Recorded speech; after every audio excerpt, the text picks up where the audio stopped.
Good morning and good afternoon. Welcome to today's webinar titled Tools and Methods for CRISPR-Cas9 Screening for Functional Genomics and Drug Discovery.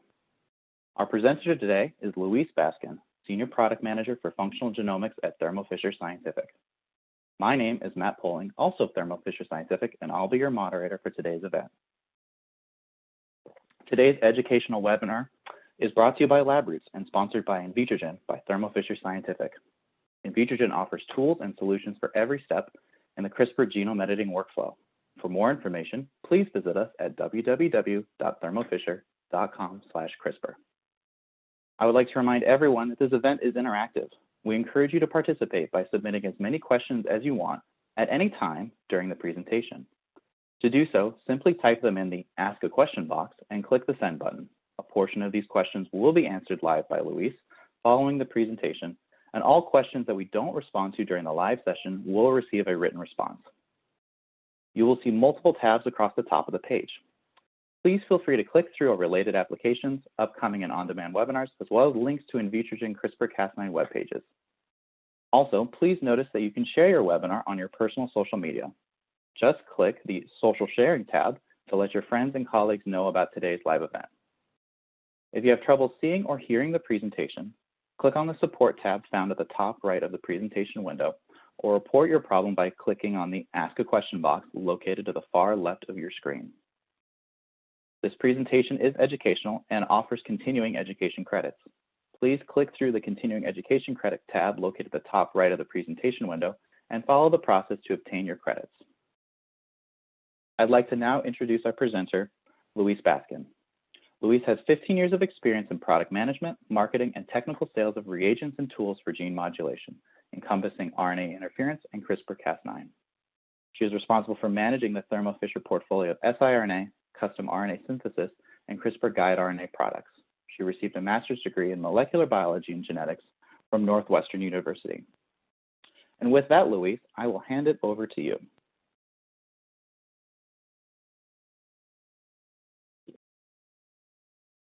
Good morning and good afternoon, everyone. Thank you for joining today.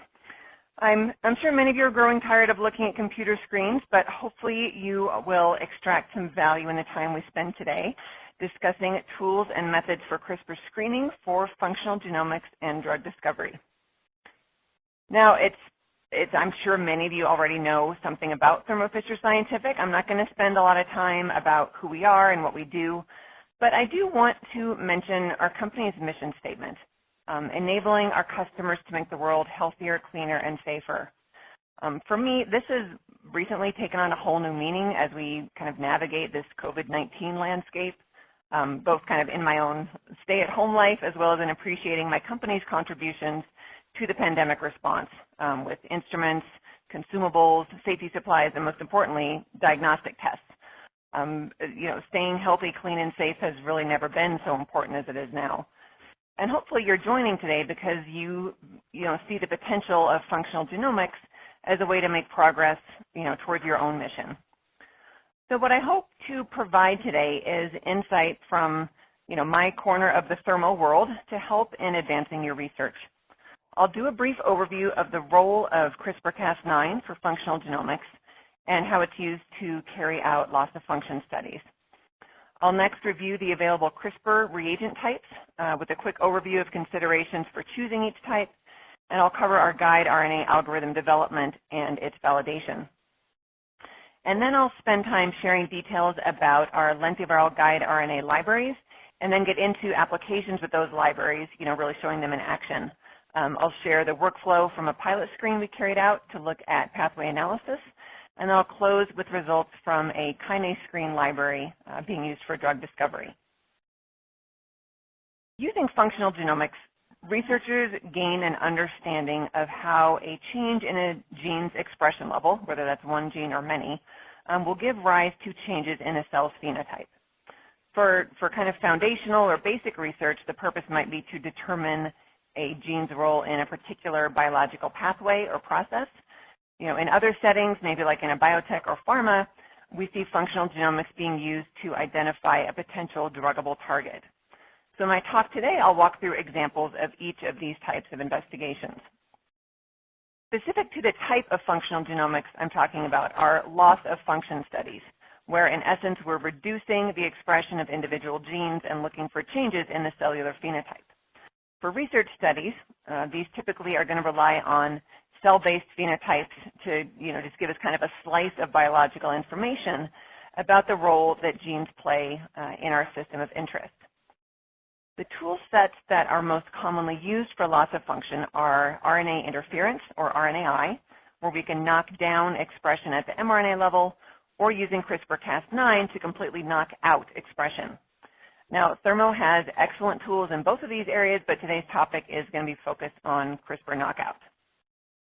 So like most good presentations, I'm going to start with a brief review of the biology. So CRISPR-Cas9 mediated gene editing is part of a bacterial immune response. In strep pyogenes, which is the most widely adopted system for mammalian gene editing, small RNAs called CRISPR RNAs are transcribed. They have a 20 nucleotide unique spacer-derived region and a 22 nucleotide conserved repeat-derived region. Separately, a long RNA called tracer RNA is also transcribed. And the CRISPR and the tracer RNA hybridize through the repeat-derived sequence. And this CRISPR tracer hybrid is collectively known as the guide RNA. It can then recruit the Cas9 endonuclease, which is shown in my figure in green. And this Cas9 complex then uses the unique spacer-derived sequence as a guide to its DNA target, which is a region that's always going to be immediately proximal to a 3-nucleotide protospacer adjacent motif, or PAM. So for S. pyogenes, this motif is NGG. So the genomic DNA is then cleaved by the Cas9 nuclease just adjacent to that PAM site. And again, in S. pyogenes, this is an immune response mechanism that's used to defend against foreign genetic material. But a number of years ago, it was adapted for use in mammalian cells and animal models for targeted genomic cleavage. So how are researchers using this technology for functional genomics? When we create double-strand breaks in the genome, the cell's innate repair mechanism kicks in. For a straight-up repair of a break, the mechanism is typically going to be non-homologous end joining, or NHEJ. And the thing about NHEJ is that it's not always perfect. It is just as likely to introduce errors such as insertions or deletions. You'll see me later collectively call these indels, while it's in the process of trying to stitch everything back together. So when we use CRISPR-Cas9 to deliberately target the coding sequence of a protein, this imperfect repair can lead to a frame shift, a nonsense mutation, or a premature stop codon, and knock out functional expression of the gene. So there can still be functional wild-type protein expressed if the break is repaired, but improvement in the design of guide RNAs, which I'll discuss in a few slides, has really helped to kind of tip the scales towards that imperfect repair so that we get a higher rate of knockout.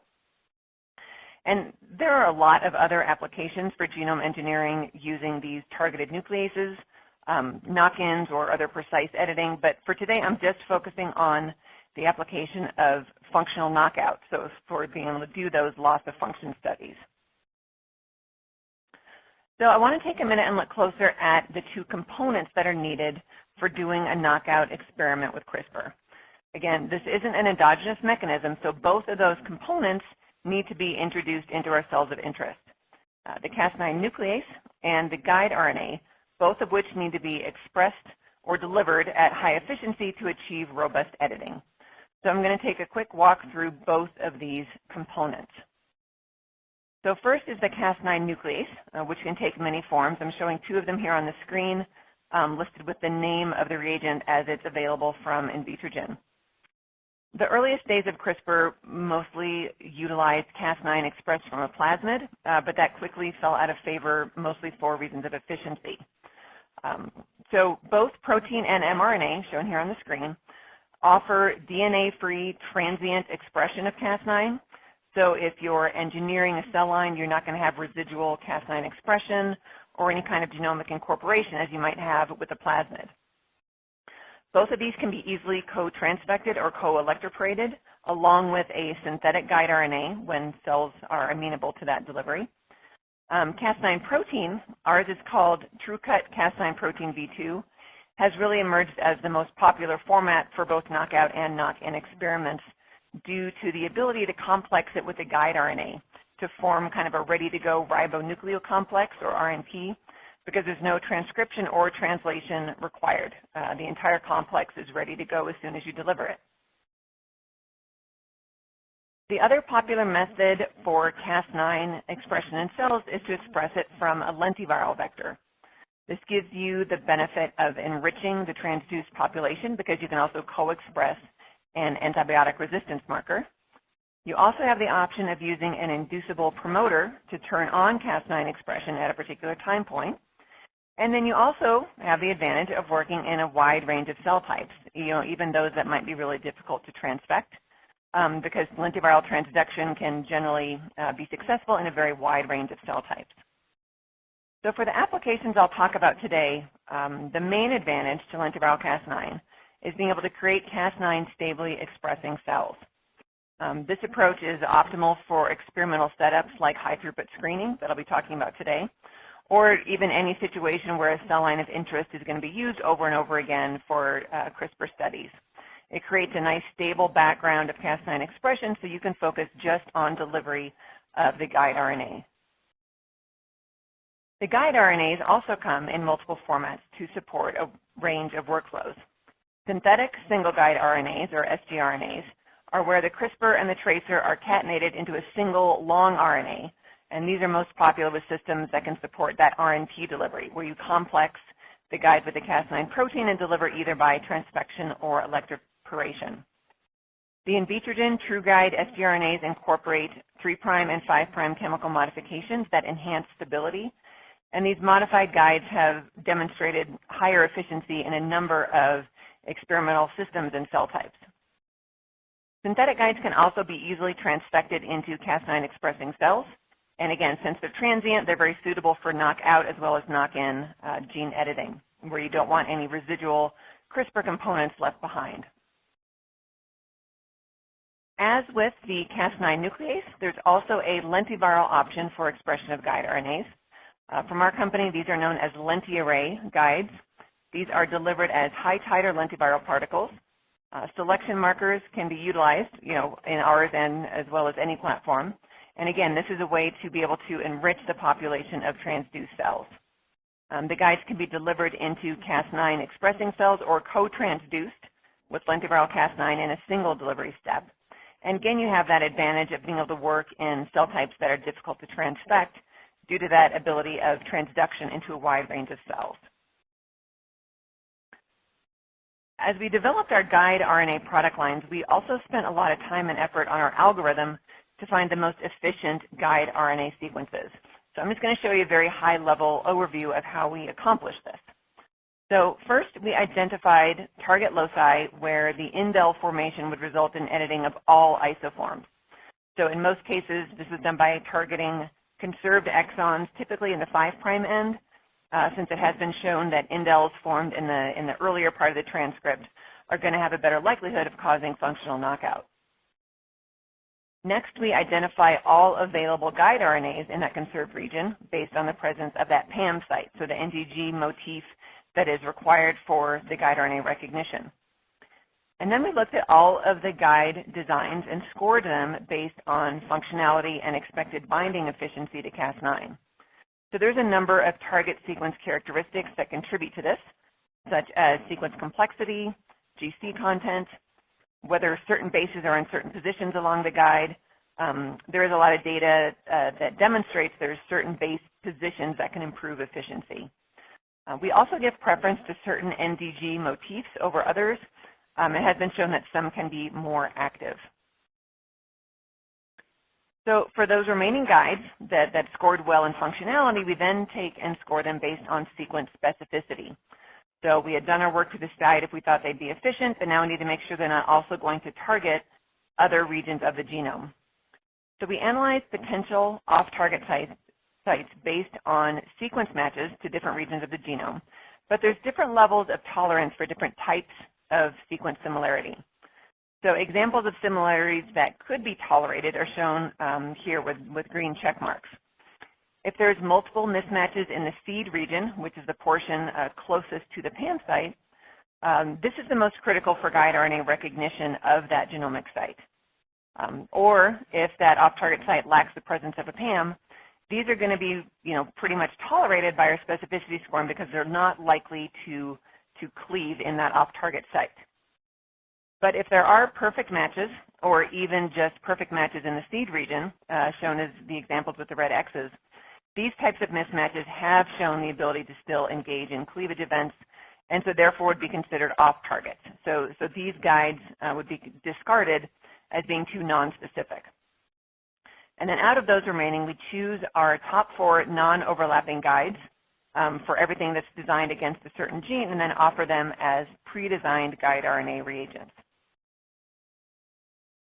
So this is a measure of the cleavage efficiency for those top 4 designs targeting 18 different genes. So here we delivered true guide synthetic sgRNAs into Cas9 expressing cells and then analyzed cleavage efficiency, and you can see we got greater than 60% on average. And this is from a genomic cleavage assay that can often underrepresent total editing. So the algorithm is really doing a good job in determining guides that have high efficiency. We did some additional validation experiments using our LentiArray products, not just to see how well they knocked down, but see how well they worked in an arrayed format. So in this case, we did an assessment with a dual transduction, so delivering Cas9 and lentiviral CRISPR guide RNAs at the same time. We targeted 8 different genes in an arrayed format. Following pure myosin selection for 5 days, we used, again, that genomic cleavage detection assay to assess editing. So these gels show the results from that genomic cleavage assay, and then they're quantified on the bar graph on the right, and really, as you can see, demonstrated very high efficiency indel formation. So these results really was part of what encouraged us to pursue an arrayed library product format with the LentiArray guide RNA product line. As we did the build out of those libraries, we did more experiments to look at our efficiency. So here's a set of results targeting 155 genes that are part of the LentiArray Human Cancer Biology Library. So we did these experiments at 2 different MOI, or multiplicity of infection. If you're unfamiliar with this, that is the ratio of the number of viral particles to the number of cells. You can say that in the upper graph at an MOI of 1, 77% of the targets achieved 50% or greater editing efficiency. And this time we're assaying using next-gen sequencing instead of genomic cleavage. At the higher MOI, in the lower graph, we had 87% of targets at or above that 50% cutoff. If we set the bar even higher, the MOI of 1 has over half of the guides at 70% or better editing, and the MOI of 10 still looks really good with 77% achieving that 70% or better editing efficiency. So now I'm going to shift into a little more of the technical details of the arrayed lentiviral CRISPR libraries. So many in the screening world have readily acknowledged the utility of CRISPR knockout for loss of function studies, given that we can achieve complete permanent knockout of gene expression and not just partial silencing. It gives us more robust phenotypes and therefore a much larger assay window, leading to then higher confidence in our hits and better hit confirmation. So when you talk about functional genomic screening, there's always a need to discuss both strategies, both pooled and arrayed screening. So most of the talk is going to focus on arrayed screening today, but I don't want to ignore pools completely, given that they're a great product, and most pooled screens end up eventually as an arrayed screen, because you do need to look at the individual guides RNAs in doing hit confirmation from a primary screen. So I've listed on the slide what I've always thought are the biggest differentiators between these 2 approaches, although others certainly do exist. And I think it's worth mentioning neither one of these is better than the other. You know, it's really about educating yourself on these distinctions to determine which format is best for your particular experiment in your particular assay. So a pooled library contains lentiviral guide RNAs targeting all of your genes in a single tube, and the transduction into your cells will take place in one or very few large dishes. so the need for liquid handling or any other kind of robotic infrastructure is pretty low. Arrayed screening, where each guide, or maybe a pool of multiple guides, is arranged in a one gene per well format, this is potentially going to require a lot more infrastructure for dispensing of reagents into tens or hundreds of plates. But the biggest differentiator between the two from a scientific point of view is the type of assay that can be supported. Pooled screening requires a somewhat basic sort of yes-no assay. Viability or survival that separates live from dead, potentially upon treatment with a drug or some other sort of survival pressure. Or you can use a FACS analysis readout to separate, a green from non-green in a reporter assay. In contrast, arrayed screening lets you go well beyond viability into high-content assays for cell morphology, translocation, migration assays, nuclear alterations, really anything that can be visualized under a microscope. There's also much more ability to look at quantitative loss of function results, since you can actually rank the hits by the degree of intensity or penetrance that's measured in each well. So in support of both of these strategies, we have LentiPool v2 CRISPR libraries, which include 4 guide RNAs per gene that are delivered to you as high-titer virus of 1 × 10⁸. All of our pools go through extensive quality control to ensure guide RNA representation. Those same lentiviral guides are also available in an arrayed format. So to support high-throughput studies, we do pool the 4 guides per gene into a single well. This is a great method for reducing the number of plates required for your screen and still get really good, efficient editing of your target. Each LentiArray library is delivered as 2 aliquots of 50 microliters each, again at a titer of 1 × 10⁸. In addition to lentiviral particles, we offer the individual LentiArray guides as glycerol stocks. So you have a renewable resource of guides for making your own libraries or using for follow-up studies. Regardless of the format, all of our CRISPR libraries are available as 19 different gene family libraries, like kinases or GPCRs, or they are arranged by function, like epigenetics or cancer biology. And we also have whole genome collections for doing, really completely unbiased investigations. So in support of pilot studies or doing follow-up or any groups that have their own list of important genes, we can also assemble any of these formats into a custom collection that suits your needs. So to show you a bit more about the vectors in our lentiviral products, so the LentiArray Cas9 nuclease, shown here on the left, encodes a human codon-optimized S-pyogenase Cas9 protein with 2 nuclear localization signals. Cas9 and blastocidin resistance are both driven off an EFS, or short EF1 alpha promoter. The LentiArray guide RNA expresses a specific guide RNA from a U6 promoter, while the puromycin resistance gene is separately driven again by an EFS promoter. All of these constructs are sequence verified following production, and as you'll see in my examples coming up, they can be used either transiently or with selection from puromycin treatment to enrich for the population that has received the guides. And here's a look at our LentiArray controls. So as most screeners know, or will quickly find out, the key to a good screen is optimization, both of the delivery of the guide RNAs as well as the assay readout. So using these validated controls gives you eGFP expression as a visual readout of transduction efficiency. So a really nice, straightforward visual tool to help optimize transduction to determine the appropriate MOI.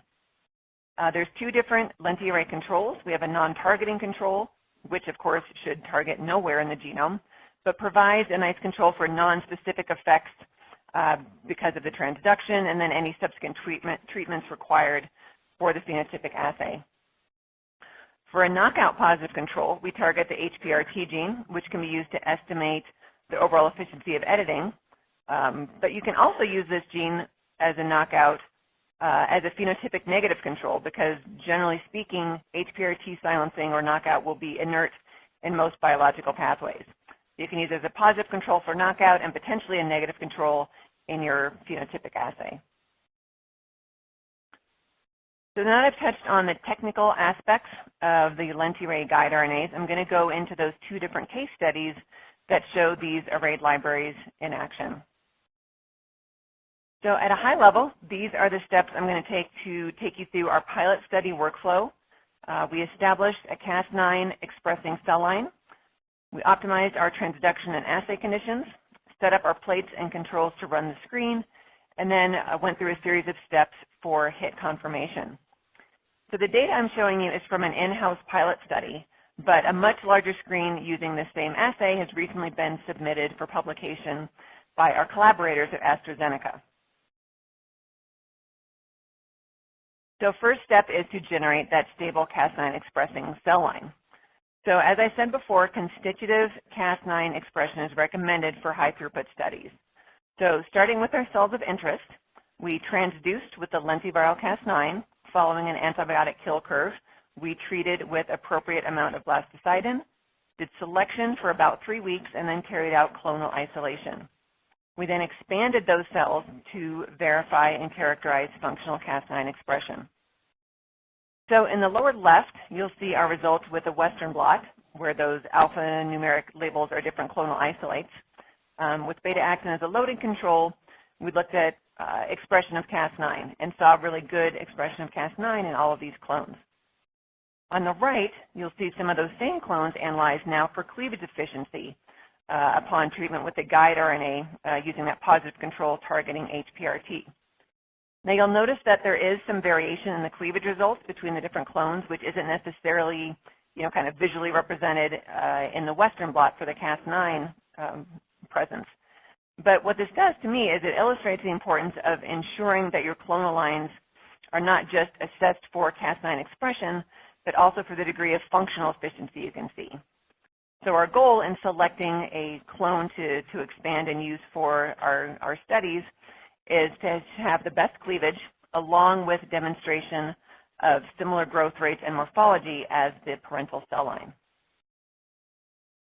So the cells that we used for this study are one of the CellSensor cell lines. These are engineered for the study of various biological pathways through analysis of signal transduction.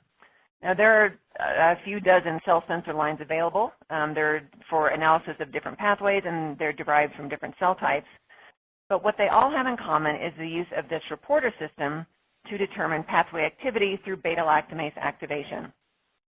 So the BLA substrate is a coumarin-like molecule shown on the left that can be excited by UV light, and it's linked to a fluorescein or a FITC-like molecule that emits green when it's excited. So these are connected by a beta-lactam ring shown in red.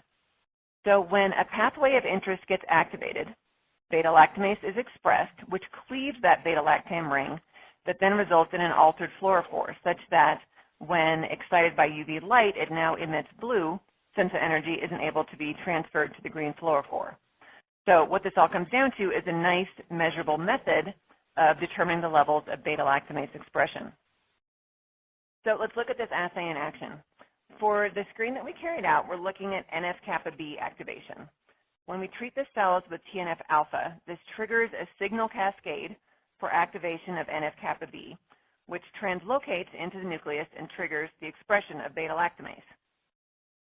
So here's where that BLA substrate comes in. In the absence of beta-lactamase, we get green emission. So without TNF-alpha, cells are green. But when TNF-alpha is added to the cells, the NF-kappa B is activated, beta-lactamase is expressed, and the cells become blue. So our plan for our first pilot study was to treat these cells with a number of LentiArray guide RNAs targeting genes in that NF-kappa B activation pathway, and then see how effectively we could block the green to blue change in the presence of the TNF-alpha activator. But before we get to the guides themselves, first things first, we need to make sure we're working with optimal transduction conditions. So delivery of guide RNAs, whether you're using lentiviral transduction or a transfection reagent, is a very important step to optimize to make sure you get the maximum efficiency of editing. So the two variables we worked with were the cell density and the MOI of the viral particles. We tested two different cell densities at 4 different MOIs in a 384-well plate. delivering guide RNAs targeting HPRT as a negative control, since I mentioned it's not a gene that plays a role in this particular pathway of interest. We also looked at TRAD, which is a gene within that NF-kappa B signaling pathway. And then we also targeted beta-lactamase itself as our reporter molecule. So knockdown of TRAD and beta-lactamase gives us a decrease in the percent activation compared to the HPRT control. So what we're looking for is conditions that give us virtually no effect in HPRT knockout, but the greatest effect with TRAD and beta-lactamase at the lowest MOI. So you can see we got good separation of the positive and negative controls. Specifically, if you look at the blue bars representing an MOI of 2, this is the condition that best meets our criteria. So we went with that amount of the guide RNA for the screen, and then found really that we could use either cell density and get pretty similar results, so we used the lower amount of cells. We also tested whether we needed to do pure myosin selection to give us the best separation of hits from non-hits, along with establishing an optimal time point. So we looked at day 5 and day 9 post-transduction, both with and without pure myosin selection. And you can see in comparing those red and blue bars that there's little need for doing selection. We had really great penetrance from the knockout without it. So while we knew we could use it, it was really unnecessary. And we also found that we could easily read the assay by day 5, so that was what we went with in all of our subsequent experiments. So now we were ready to run our pilot. We used our stable Cas9 CellSensor line. With our optimized conditions, we transduced the LentiArray guide RNAs, targeting genes known to be either positive or negative in this assay. 4 days later, we added TNF-alpha and then took our measurements of the readout. So as expected, in the absence of TNF-alpha, our cells remained green. For cells that were treated with TNF-alpha, our negative controls, which in this case you can see is a non-targeting control or that HPRT targeting guide RNA, we see very effective conversion of green to blue, indicating the NF-kappa B pathway was activated and beta-lactamase was efficiently expressed.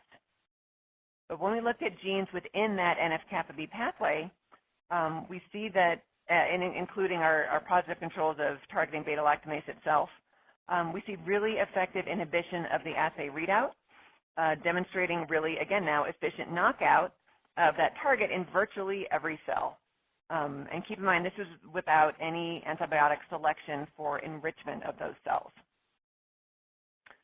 So even though the visual results were pretty convincing, we followed best practice to verify that our results were due to actual editing at the indicated genomic position. So this first figure is just a quantification of the NF-kappa B inhibition that we observed. So just like visually you see lots of green cells, you can see by quantifying this, we saw 80 to 90% effective inhibition of the pathway for the TRAD and the IKK alpha knockout. Then we did next-gen sequencing to look at actual indel formation by those 2 guide RNAs. As you can see, we had over 95% genomic editing with TRAD and 85% with IKK alpha. So excellent correlation of that knockout with the phenotypic penetrance. We then expanded those cells for 14 days to get enough to run a Western blot to look at protein levels. So for untreated cells, we had very strong bands for both target proteins, and the knockout cells, as expected and very nice to see, there's clearly no band that's visible. So even though at this point we were pretty certain that our results were real, the knockout of the target gene was effectively blocking NF-kappa B activation, we did one more verification on these hits, and this time stepping away from the beta-lactamase reporter system completely and just looking at NF-kappa B itself.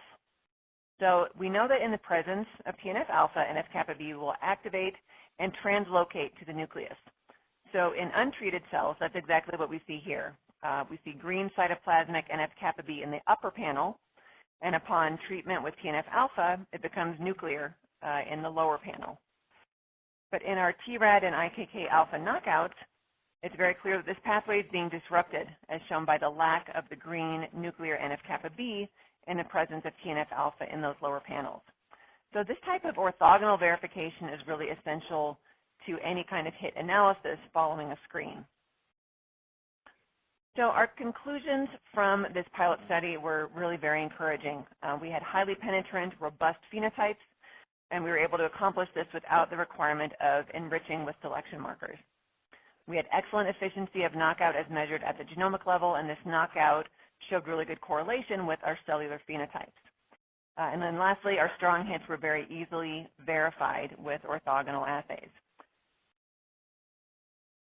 So the last section of my talk today is to review some really promising results from a collaborator who used the LentiArray libraries to do CRISPR screening for drug discovery. So this is a published example of an early beta tester who was working with the LentiArray library to find potential therapeutic targets. Dr. Simone Sredny is a pathologist at Louise Children's Hospital in Chicago. And Dr. Sredny studies a pediatric cancer called malignant rhabdoid tumor, or MRT. This is a universally lethal disease. It's rare, only about 60 infants per year are diagnosed, but it is the most frequent cause of tumors in infants under 6 months of age. 90% of the cases occur in children under 3 years of age. So really, as you can imagine, a really horrible prognosis. Being a pathologist, Dr. Sredny has a collection of cell and tissue samples that she's used in her research to try to identify potential new therapeutic targets for this patient population that has a very urgent need. However, using traditional gene expression techniques, she had not yet identified any potential targets. Now, about 3 years ago, Dr. Sredny participated in our beta test program, and we provided her with the LentiArray guide RNA library targeting 160 gene targets from the human kinases. So I'm not going to repeat all of the optimization steps that were essentially the same as what I showed in our pilot study, but I do want to hit a lot of the highlights of this screen. So she utilized Mohn cells, which were established from a patient rhabdoid tumor tissue.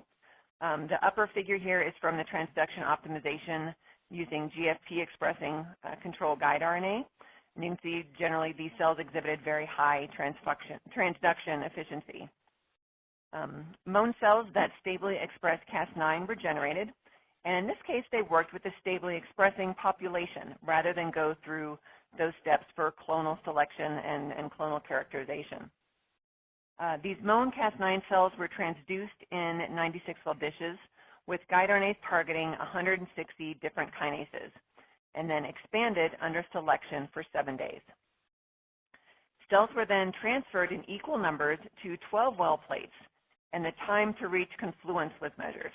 So the goal of this screen is to identify genes that when knocked out would slow the growth of patient-derived MRT cells following all that number of divisions. So this pie chart shows the distribution of that proliferation assay results for all 160 genes and the controls.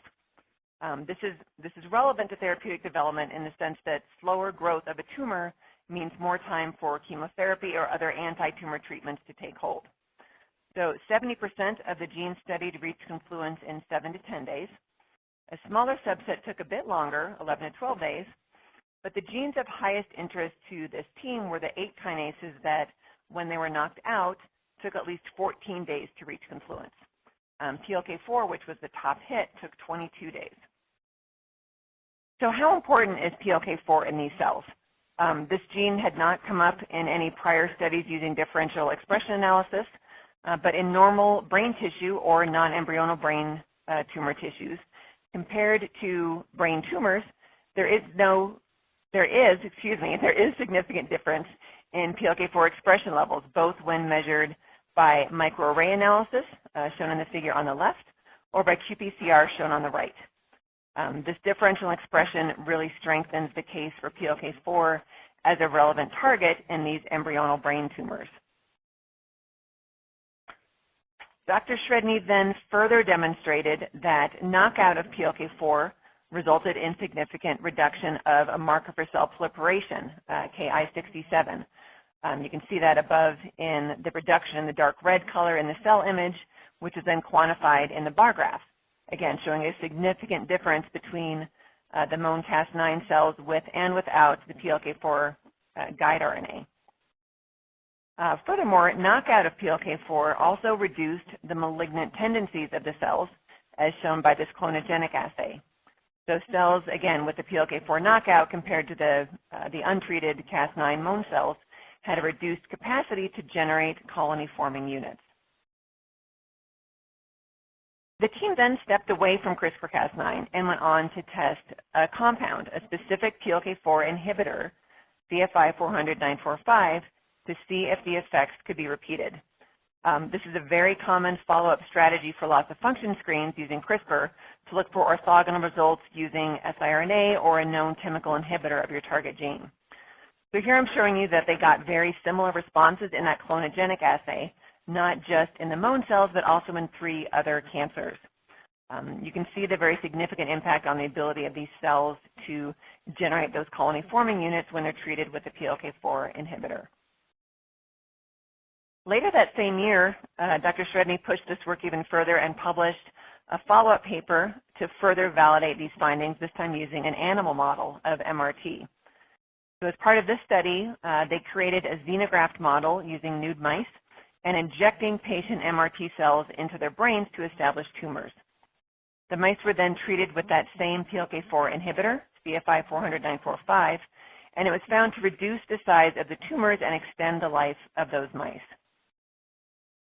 So these very encouraging results took Dr. Shredney and her team to the next logical step, which was to look at how to leverage this as a potential anti-cancer treatment in patients. So late last year, Dr. Shredney and her team published these results of an evaluation looking at a wider range of inhibitors in a preclinical model of embryonal tumors. So the study's goal was to understand the potential of available PLK4 inhibitors for treatment of these rhabdoid tumors. Although they had mouse model data showing that, that one of these molecules was effective, there's much more work that needs to be done to determine a compound's suitability for use in humans, especially if it requires crossing the blood-brain barrier. So the authors evaluated 8 different PKI or protein kinase inhibitor compounds in a preclinical model with regard to their anti-cancer properties and potential for brain exposure. I've put a few of the example assays that I used to assess or score these different molecules. They looked at docking selectivity in the catalytic domain of PLK4. They looked at the BBB permeability index, which is a way to measure the capability to penetrate the blood-brain barrier, and then also looked at inhibition of kinase activity. And in doing these assays, they looked not just at the PLK4 target, but they looked at a much wider range of kinases to determine potential for cross-reactivity. Now, I'm not going to get into any of these analyses in any depth. It would simply take too long, and it's really kind of getting too far afield of functional genomics. But I do want to show just one figure from this paper that's a familiar assay from what we just looked at. So here you see that same colony-forming assay as we saw in the initial screening paper, this time used across 5 embryonal tumor cell lines with 3 of the 8 compounds that were being assessed. So in each data set, the cells on the left are untreated, and the cells on the right are treated with a corresponding inhibitor. As you can see, the first 2 compounds were effective in some cell types, but not all, whereas CFI 400-437 on the right had pretty complete inhibition of colony formation in all 5 tumor lines. Now, as I said a minute ago, a deep dive here just is not possible. I'm going to go right to their summary and conclusions, and if you're curious, I really encourage you to look more at this paper. I certainly learned a lot from it. So although my previous slide made it look like CFI 400-437 might be a good candidate, it, as well as the compound looked at in that mouse model, turned out to not be optimal for brain exposure in doing those permeability tests. And all of the others tested had shortcomings as well, either poor activity with good brain penetration or vice versa. So the authors were able to conclude that a selective PLK4 inhibitor with favorable brain exposure properties could definitely be beneficial for the treatment of these brain tumors that show PLK4 overexpression.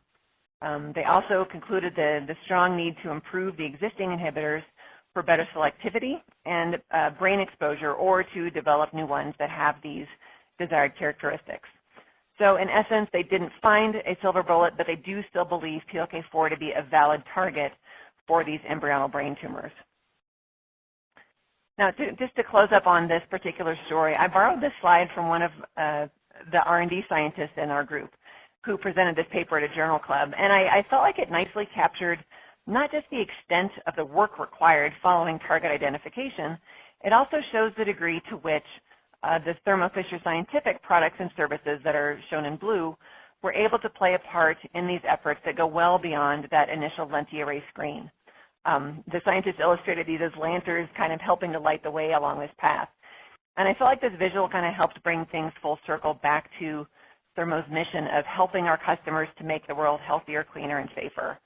And seeing this story come this far certainly, gives me hope, when I'm able to see it go beyond a functional genomics screen and into the space where we can truly see a therapeutic benefit. So I hope you've taken away something useful from today's session. I stayed away from a deep dive on the entire portfolio, but hopefully gave you an idea of the breadth of tools available to you from Thermo for CRISPR-Cas9 to meet virtually any experimental need. From the examples I've shown you, hopefully appreciate the power of functional genomic screening as a method for discovery, but also came away with the importance of proper optimization and use of controls for reproducible results. And then lastly, how the LentiArray CRISPR libraries are effective, high-throughput, loss-of-function screening tools for pathway analysis and drug discovery. And so with that, I'll thank you again for joining, take any questions that have come in, and turn it over to Matt for those questions.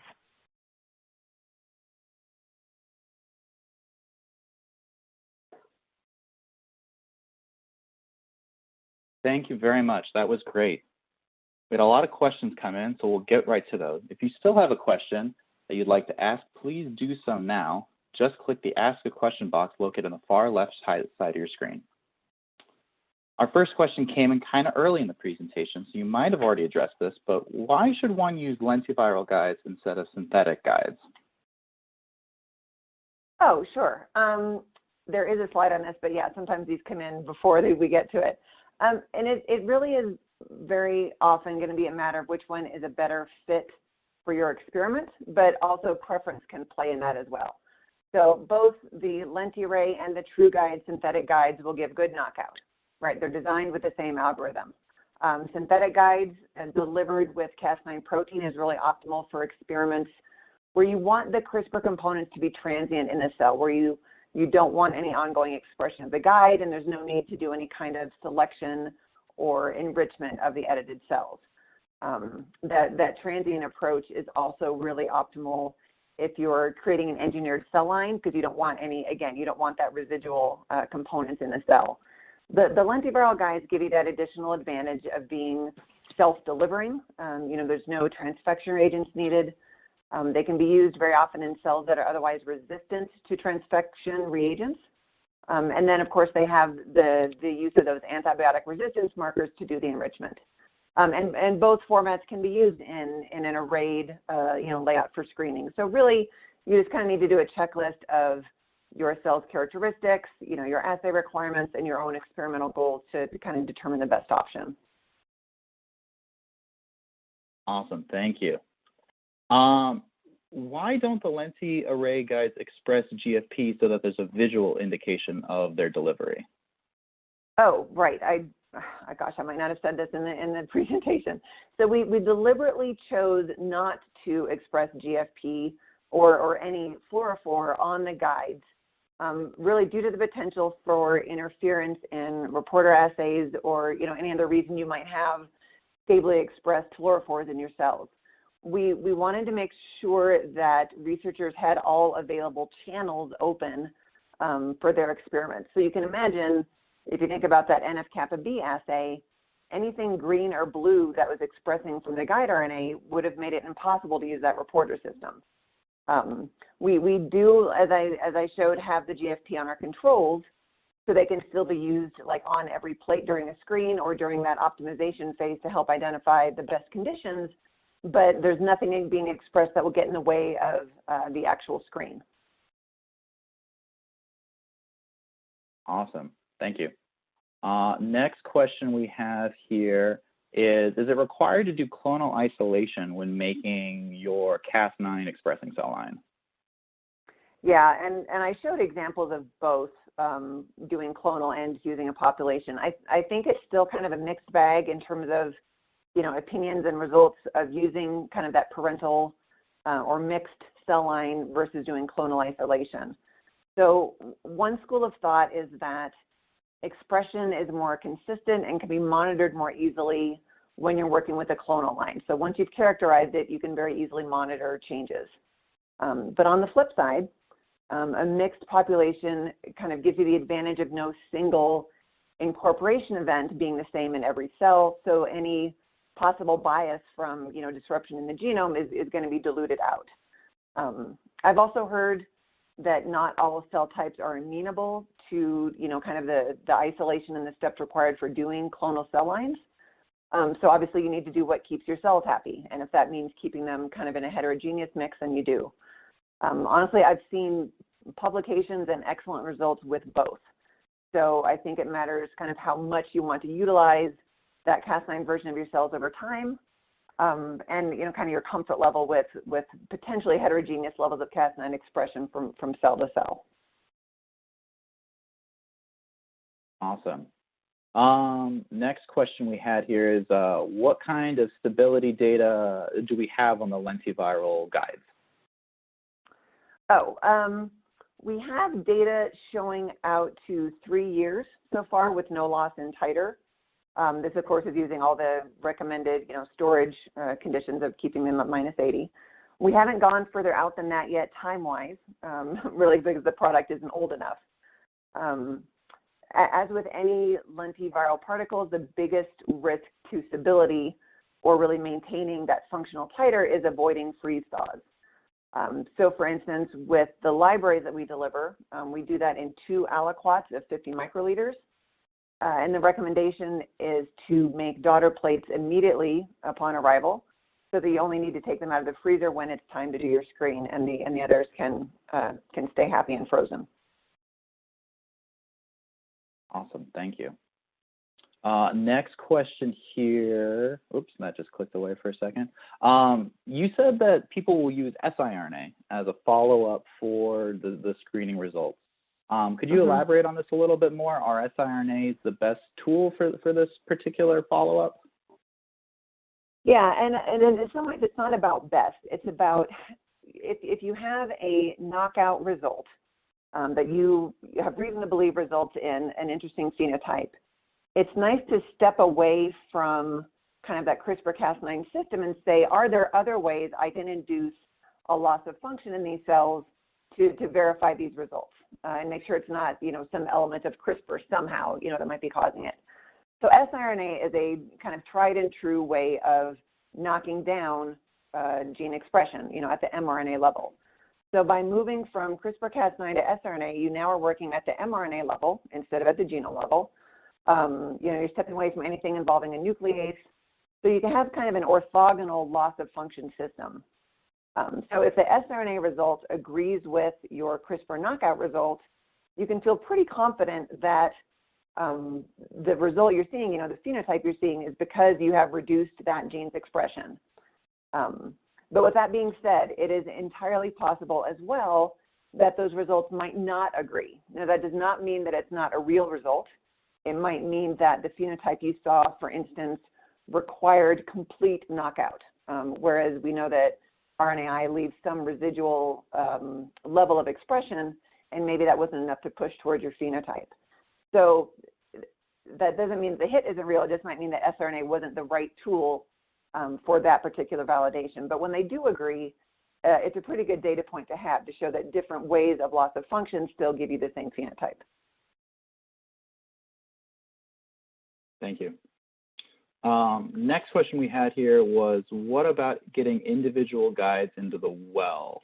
And I think that's in reference to that, since this is an array of pools into of guides for a single gene, is there individual guide options? Right. Okay. So for the LentiArray libraries that I showed, like the kinase library, the ones used in those last couple of experiments, we do pool up to four guides expressing different guides, but targeting the same gene. But if you want individuals, if you want just a single guide as a lentiviral construct, we can do that for custom collections. So that way you can get, one or more different guides per gene in different wells, targeting your genes of interest. And then just to be clear, in the glycerol stock option that I mentioned, those are always provided as one guide per well. It's only the lentiviral particles that we ever do as a pool. Awesome. You think you got one or two more in you? I know we've had you talking for about an hour now. Let's find one more. Yeah, great. All right, I think I saw one come in about selection and delivering one or both vectors. Oh yeah, I think that's this one here on the. Okay, so let me read this. Okay, yeah. So if you deliver Cas9 via one vector and the guide RNA on another vector, is it possible for only one of the vectors to get into the cell? Yeah. So of course it's possible. You know, so generally speaking, it is. That's why it's recommended for screening, especially that you would produce a Cas9 stable cell line. So really, the only delivery variable you have is with that guide RNA. But if you do a co-transduction with the Cas9 and the guide, as I said, of course it's possible only one gets in. So then you could just do, you know, selection with both of the antibiotic resistance markers. But you may not even need to do selection at all. You might just be able to directly assay for knockout with the assumption that enough of your cell population got both the Cas9 and the guide, and you're able to see it. So some of that's just going to depend on the overall efficiency. Our final comments here, and I just wanted to say before we go, I want to thank you, Louise, for your great presentation, and thank our audience for joining us today. As I said in the opening, questionings that we did not get time to answer, or any of those that come in from during the on-demand period, will be addressed by email that you provided during your registration. We'd like to thank LabRoots for hosting this for us, and Thermo Fisher Scientific for underwriting today's educational webcast.